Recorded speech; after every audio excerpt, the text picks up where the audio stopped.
Guys, ito nagluluto ako ng tortang itlog with yung dilis na maliliit. So ayan guys. Ayan. Masarap na ang ating ulam ngayon.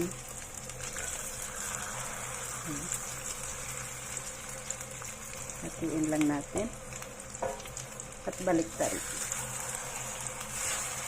Wow.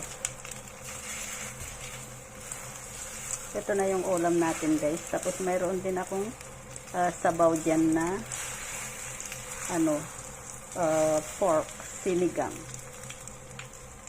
Ito yung ating pork. Ayan, yung sabaw natin ngayon. Ayan guys. So ito yung ulam natin. Tapos gulay. Ayan, pwede na yan. So ito na guys yung ating tortang itlog with dilis na maliliit. So ayan guys, pwede na yan i-serve. So ilagay na natin sa isang lagayan. So ayan na guys.